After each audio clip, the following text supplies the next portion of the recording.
Oh, the picture is rolling. Rolling. Oh, okay. My name is Hugh Glass. Hey, Hugh. Hey! I was a fur trapper back in the turn of the days, and I was with an expedition company that would go out and we would get all these furs and trap them, skin them, and process them, and that was the way we were making our living.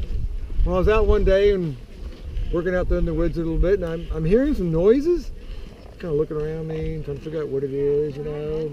It's not like here we're going scouts, but finally I look over, and about from here to the trailer, oh, it's a cute little baby bear cub. He's just kind of cute little thing there. Oh my God, that meant I was in serious danger, serious.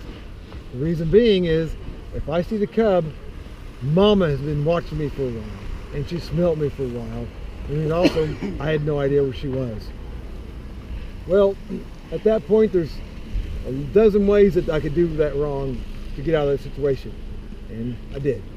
So, as I was trying to back away from the bear, Mama bear then comes pouncing up on me there. She takes me down to the ground. I'm trying to crawl away. Actually, I tried firing off a shot with her, and long range gun, she knocked it out. I did not get a shot off to her. I'm down on the ground, I'm trying to crawl away. She's on my back, gnawing, chewing, clawing at my back, not just ripping my clothes and cutting my skin. We're talking about going down and exposing ribs, exposing bones. She was being very brutal. After I was down there and pretty much dead, then she let me go get her cub, and they took off for her safety. That's what her main objective was, is to protect her kid. And she did that. So I'm laying there, and the rest of my expedition then comes up and finds me. And they're like, oh my God, what are we gonna do? So they end up dragging me back to base camp, and they decided, okay, what, you know, there's nothing they can do. I was in bad shape. I was hurt. I was gonna die. So they figured, okay, we're going to wait here in the night, and we'll bury him in the morning because there's no way he's gonna survive throughout the night. Well, the next morning, to their surprise, I was still alive. Not doing real great, but I was alive.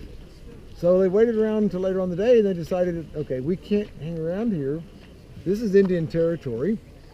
They have been looking for us. They are out after us because we're in their land. This is unsafe for the whole crew. So they decided they needed to bug out. So that's what they did. They went to bug out. But instead of putting a bullet in me and putting me down or taking me with them, which would have just slowed them down, and they decided I was going to die on the trail anyway, they decided that they're going to leave somebody there with me to bury me properly after I pass, and that's what they did. Well, the person they left in charge of me didn't care for me too well, and I wasn't too fond of him. He didn't have my best interest in mind. So after waiting just a very short period of time, he decided, fooling on this, I'm just going to go ahead and go.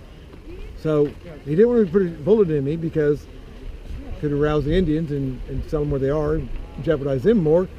He basically just rolled me over into a shallow grave. Ground being frozen, he couldn't bury me too deep. So he took off and went back to caught up with the rest of the gang and said, well, yeah, he's dead, and I buried him. Virtually I was.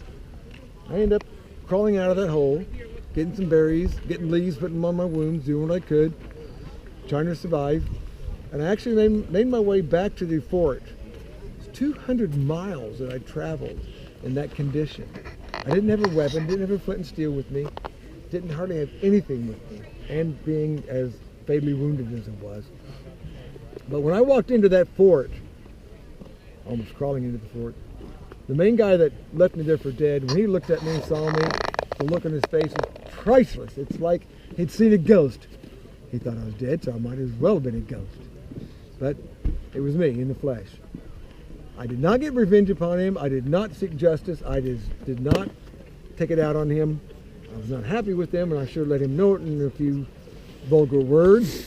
But also, I got my gun back from him too that he took with me. And so that's the story of Hugh Glass. And there's also even a movie made about him. Yep. But good movie.